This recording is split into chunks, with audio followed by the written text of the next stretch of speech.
Machine operator Margaret Jones is suing her deceased son's girlfriend, 27-year-old teacher's aide Melissa Filarecki, for the return of her son's belongings. Melissa is countersuing for harassment. Order. All rise.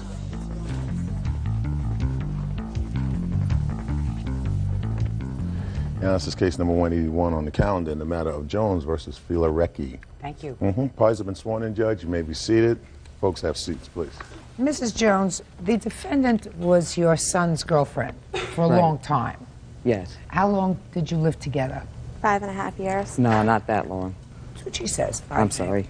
And your son was in a tragic accident and was killed. Yes, he And was. what you want from the defendant is property that you say belonged to your son. It was your Yes, son's ma'am. property. Yes. The defendant says that they lived together for a long time. They accumulated property together. She has given you some of his personal property, but the rest she feels is hers. And she is also counterclaiming because she says you've been harassing her, and there is some property that you have that actually belongs to her, right? I assume you would not have brought your counterclaim if the plaintiff had not brought her claim. Right. Is that a fair statement? Yes, it is. Okay, so I'm going to go to you for a minute. When did you and Mrs. Jones's son move in together? Back in '97. Okay. Tell me about the accident. Were either of you present when the accident happened? Right after I was. What was the date of the accident? November 16, 2001. And it was an automobile accident, is that right? No, ATV, four-wheel terrain vehicle. Okay. What items of personal property do you want? He has a ring from Sealy Company, a gold ring that they had given him. Literally what I have right now is I had his work clothes, which were junk. His work clothes, yes. They're junk. I mean, they're holes. Right. I can do nothing with them. Go ahead. Things that I want back are the things that I was part of his life for, that he had bought. Well, himself. talk to me. I so far hear a gold ring. This Their is a court. stereo equipment, His stereo equipment? speakers, Just a minute, amplifiers. Just a stereo? So far that has no sentimental value at all. What's next? PlayStation, all his games. These were his things that he would have given to his nephews. How old was your son when he passed away? He was 26. When did he buy the stereo? Just within the last couple of years. When he was living with the defendant? Yeah, but everything he bought, I'm willing, if she has receipts, they'll probably fall on the credit cards that I've been paying for the last 3 years. Why have you been doing that? Because he was paying for her truck a lot. She kept getting it repossessed, didn't have the money to make her truck payments, so he would make her truck payments. Then he wouldn't be able to pay his bills. So he'd come to you and you'd make gifts to him? No, not gifts. He had him pay him back. Did he pay you back? Not all of it. He died before. Well, no court is going to go through all those bills and figure out what he paid and what he didn't pay. I mean, these people lived together for, let's say, minimally 5 years. They had a home together. I mean, I can understand as his mother you might want certain sentimental things, but let's proceed with the list that you say. We have a stereo, we have a PlayStation. Go ahead, what else? VCR, his DVD, his nice clothing that he had that wasn't all tore up. There was a lot of Dale Earnhardt collectibles that I had bought in him. Yes, race cars. Go ahead. He collected all things that I had bought in him through the years for Dale Earnhardt. That you gave him as gifts. To my son. That you gave him as gifts. Yes, Once yes, you ma'am. give him things as gifts, they're gifts. What else? He had car amplifiers, which were at one time in my truck. He had a cash box full of credit cards, which I had to call credit card companies because she kept those. So you called the credit card companies and canceled them. Yes. Go ahead, Miss Jones. I mean, he had all of his clothing, everything that was important to me, what David was into, and everything that was important to him. Everything that was important to your son, he shared with the person he lived with, Miss Jones. Well, the only thing that you said to me that in any way moves me is a gold ring. A gold ring that may have had some sentimental value for you. A stereo doesn't have sentimental value. Neither does a VCR, a DVD, a car amplifier. Put my glasses on to see what else. A PlayStation. Even small race cars don't have sentimental value for you. I can understand you wanting to have something that belonged to your son that you can keep, that you can hold, that you can put in a box. Well, the only thing that would be is a ring. The rest of the stuff only has monetary value. when this first happened, when David first passed away, Melissa asked me if she could use David's things. Because I had went down and got from circuit court, so I was taking care of his estate. Let me see what you have from surrogate's court. And she asked me, could she use his things, Let which... me just a minute. Of course I Let me- said I wanna yes, she see. could. I want to see what it says here. Okay. Okay, all this says is you can act as his voluntary administratrix. Was there any insurance or any other settlement as a result of this accident? Life insurance? Any insurance, any lawsuit, any money? Life insurance. Okay, and who was the beneficiary? I was. Okay, and how much was the life insurance policy? $40,000. Okay, so you got $40,000, so that the sum total of his estate was the $40,000. Well, there was another insurance that he had through J.C. Penney, accidental death and dismemberment. Yes. And that was $125,000. And who got that? I did. Okay, He so left everything to me. fine, and you got all that already. Right. So why are we here? I don't understand why we're here. Because these were his things. She made an agreement with me. She said, in her exact words, when I move out of this house, I will return everything of Davis to you. And I believed her. I took her for her word, which, when she did move out of the house, she did leave the things. The next morning, they were gone. Judge Judy continues in a moment. She said, I want these things, and if I don't get these things today, I will kill your daughter and she will come home in a body bag. Real cases, real people. Judge Judy. Margaret Jones is suing her deceased son's girlfriend, Melissa Filarecki, for the return of his belongings. Melissa says Margaret already has everything. All right, I'll hear you. Go ahead. Your Honor, I do have the ring for her. Can I see it, please? Yes, you may.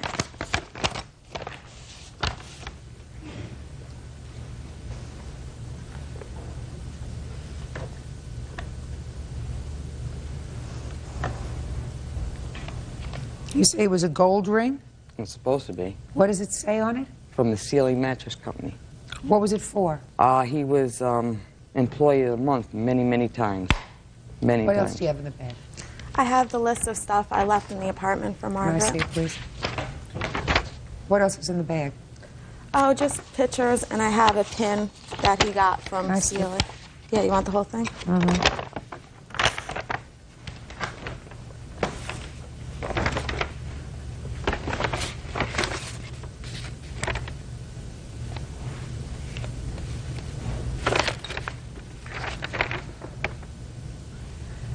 Did the defendant give you the following? Necklace, charms, class ring, and keychain with baby pictures on it.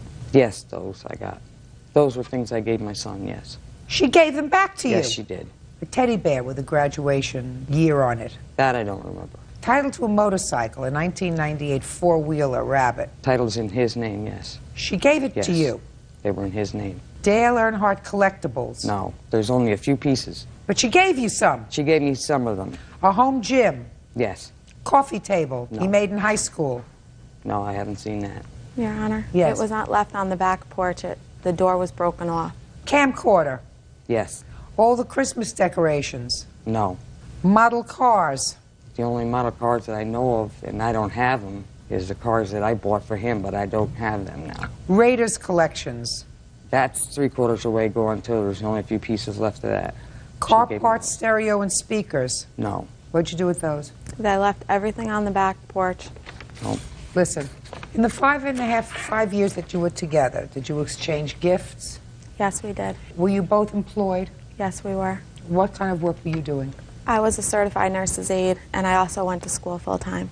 When you leased these apartments together, did you purchase things for the apartment together? Yes, we did. And you kept a stereo and a VCR and a DVD? Yes. Okay. Is there a cash box that you know about? That's where I got the ring, and I do have the credit cards with me. Okay, you can give those to her. She's already canceled them. Ms. Jones, I'm going to tell you the following, and then I'm going to very quickly address your counterclaim. When somebody dies, an easier emotion to deal with is usually anger. Yes, ma'am. You said yes. Do you really understand what I mean? The sadness, is this your daughter? Yes, it is. You see, it's much easier to be angry at somebody than to be hurt and feel sad, because you can vent it out. You can get it out.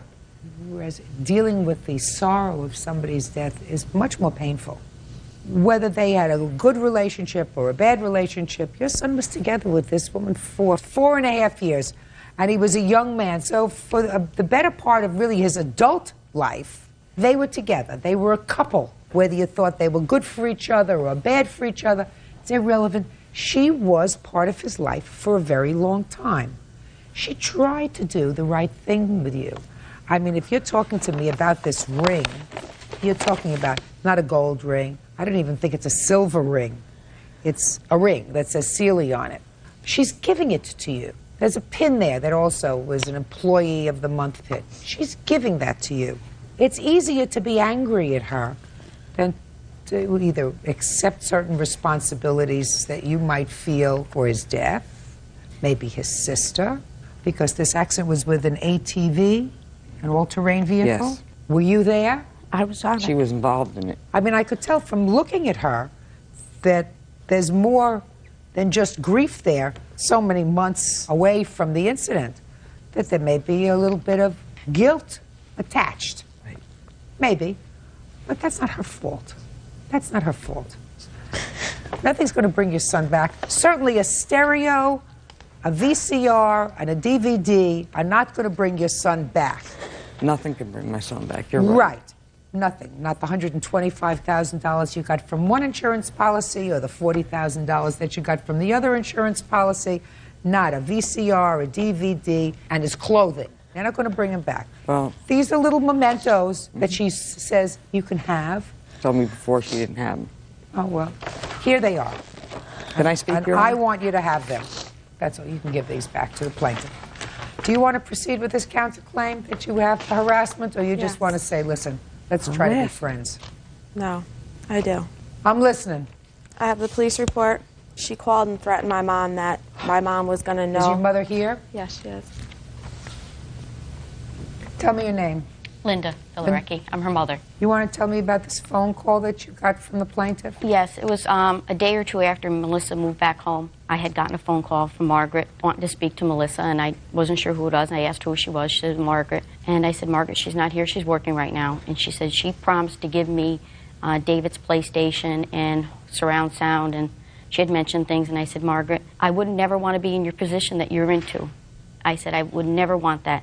She said, I want these things, and if I don't get these things today, I will kill your daughter, and she will come home in a body bag, and you'll know how it feels to lose a child. And I said, Margaret, I would never want to be in your position. And she just went, she was out of control, and I just hung up on her. Anger is a much easier thing to deal with than sorrow, because she's able to lash out at you rather than dealing internally with the sorrow of the event Right. and the sorrow of the loss. But I was worried that she was so upset that she had, it was possible. And you made a police report. Yes. Can I see the police report, please? And, Your Honor, I also missed 2 weekends of work because I also waitress on the weekends. In Troy. In Troy. And my boss wrote me a letter. I don't read letters from bosses. This report is dated in June. Is that right? Yes. The police did ask her not to try to stay away from Troy as much as she could for a while until Margaret did calm down. Did the police come to your house, Mrs. Jones, and speak to you? No, they did not, Your Honor. They should have. I have my police report here where they, I'd for like to larceny, and I never bothered her at her job. I didn't ask you call her about your job. house. I'm talking to you about this phone call. I believe her mother that Well. you had this conversation with her. I had a conversation with Melissa when she called me No, 3 or with her 4 mother. times. I'm talking with her mother. 3 or 4 times she's called me. Did you understand Yes, what I ma'am, I said? did. I'm talking about the conversation with her mother. I absolutely believe her mother when her mother says to me that you said, unless I get these things back, you're going to see your daughter in a body bag, then you'll know how it feels. What kind of thing is that to say? It's only because you're angry. They were never together that length of time either because she had left and went with another guy for a while. The first night of his wake, she had another man sleeping over. And I'd say just I about was every there, week Margaret. after that, there was a different guy in there. Let me explain something to you. I don't believe that. That's the honest to God truth. I don't believe that.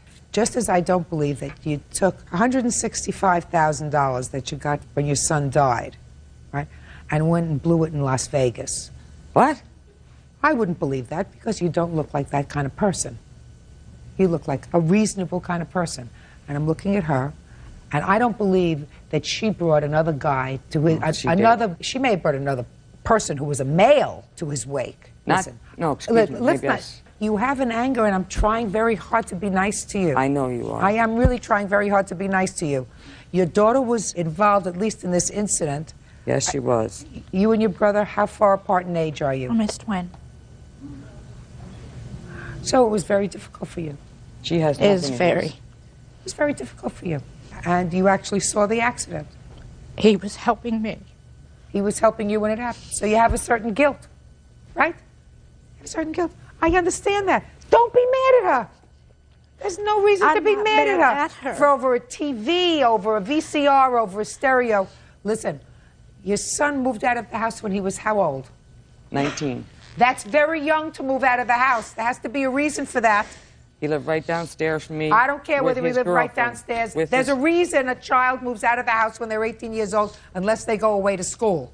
No, he moved down These with his days, girlfriend. now you can't get rid of them until they're 35. Well, actually, Judge, he swore he'd never leave again, and he's always stayed by me. And she can even tell you, I came first in his life, always. Well, I want to tell you something. That's not healthy.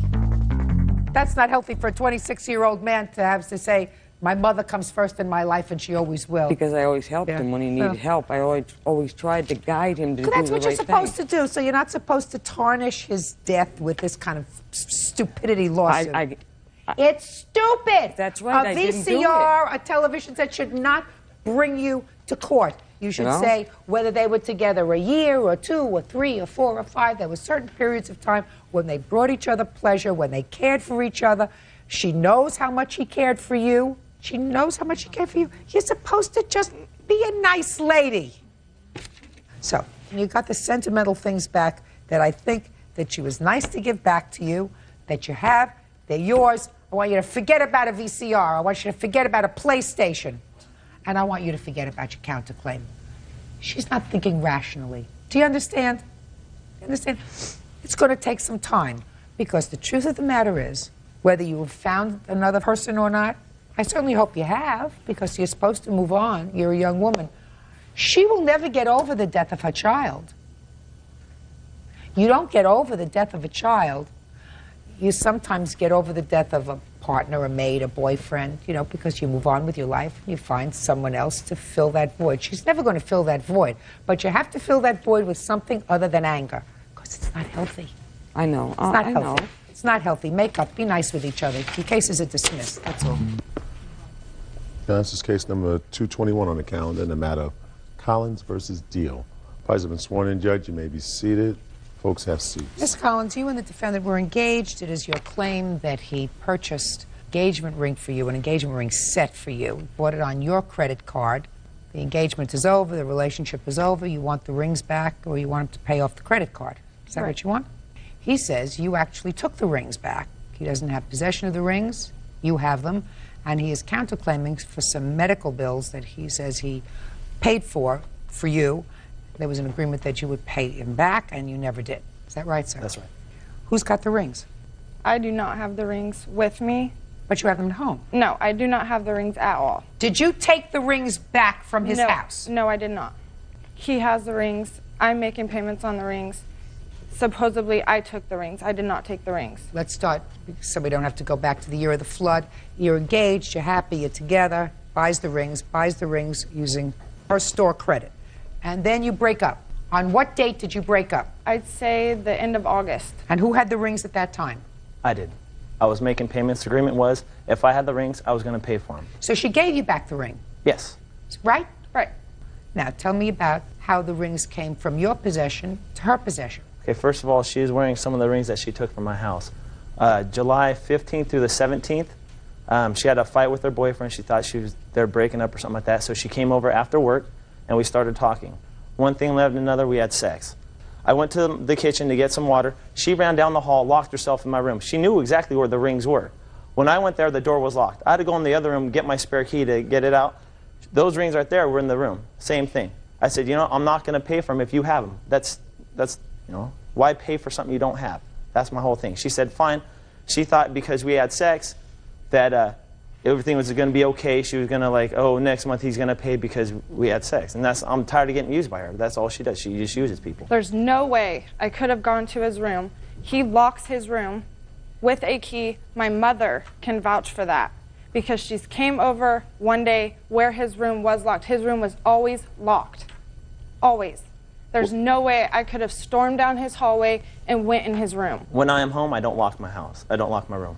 When I'm away, I lock my room. That's plain and simple. I have roommates. Everyone goes in and out. You broke up when? The 4th. April? Yeah, April. April. And so you made payments in May? Yeah, I was making payments all the way Made through. payments in June? And made payments in July? That is correct. And in July 15th to 17th, I gather there's no issue that you were at his house. I was not at his house, and I did not sleep with him. I have not been at his house for probably close to 4 months. Do you have any witnesses? Yes, I have my mother. She can testify about the rings with the conversation she had with him. Oh, let me hear what you have to say about the rings. What's your last name, Collins? Jared. Tell me the conversation you had with the defendant about the rings. After they had broke up and after they're purchasing the rings, Melissa would talk to Chuck every month to make sure that he was going to make the payment because it was her credit. And he said yes. Well, in June, they weren't getting along very well, and she had told Chuck that she would like to have her rings back because she's tired of dealing with him every month and having to call to see if he's going to make the payments because it's her responsibility. And she said, if you don't give me my rings back, I'm just going to go to court because it's my account and I'm responsible for the loan. Chuck called me on my cell phone in June on my way to work, left me a message, a very lengthy message that Melissa called him, said that she wanted her rings back. He didn't understand why I'm making the payments. She said she's threatened to take me to court. I don't understand why I'm making the payments. And then that was when the next day she had called me and said that Chuck had called her and said yes, but he, of course, at that point said that she had stole the rings. But then he made the payments in July and August. So what you're saying is they broke up in April, but sometime in June, she said, I want the rings back. Right. Yes, ma'am. Even though he was making the payments, she said, I want the rings back. Yes, ma'am. Perfect. She took them. Sit down. I Your did claim not is take dismissed. Now I'm going to your counterclaim. You want to tell me about this surgery that you're talking about? I like to go to Tahoe about every month. I took her to go to Tahoe, and on the way back we saw a sign for surgery, I guess. She said she wanted to get them done. I said, okay, that's fine. I was all, will you pay me back? She said, yes, I will. The only way that she could get them done is if I had to trick her mom and say it was a gift. That's the only way, because her mom would not have let her done it. Never. Shh. So we're on the way, we get there, and she goes, I swear I'll pay you back $100 a month. I say, okay, that's fine. Every month she... When was this? September 13, 2001. Okay. And then you became engaged in October. Yeah, yes, Is that right? That is correct. In September, did she give you any money? No, she didn't. In October, did she give you any money? No, she didn't. November? No. December? No, she didn't give me anything. January? She didn't give me anything. Listen to me. January? No. February? No. March? No. April, you broke up. Yes. You became engaged in October, Yes. right? Bought her rings in October. Yes. Did you ever live together? Yes, we did. From when to when? October to the February. And the kind of surgery she had was cosmetic surgery. Is that right? Yes, that's correct. Right? That's correct. I hope you enjoyed it. Your counterclaim's dismissed. Goodbye. Parties are excused. You may step out. She wants everything, but not pay for anything. He's a liar. He's always going to be a liar. If I had the rings, I wouldn't be here. She's a cheater. She always cheats. She can't keep a steady boyfriend. He's crazy. He's psycho. He's a liar. I'm just happy it's over. I don't want to deal with her anymore. Christine Bergdahl says ex-roommate Steven Sanchez owes for 2 months' rent and a security deposit. Mr. Sanchez, did you have trouble finding the courthouse today, sir? Not at all. Found it just fine. Did you get here on time? Yes, I did. Did you? 15 till. Huh? No, Well, what happened, Miss Bergdahl? Why couldn't you find the courthouse? because I've been under the weather a little bit, and it took me a while to get here today. Are you sick? Yes, ma'am. What's the matter with you? Well, I've been working for Red Cross in Louisiana, and since I've been back, I've had a cold, and I haven't recovered from it yet, and I haven't had a home to go to. So I've been moving from place to place with my luggage, and it's took a toll on my health. Can I say something, Your Honor? Let me go into what the lawsuit is. I'm going to give you plenty of opportunity to speak, Mr. Sanchez.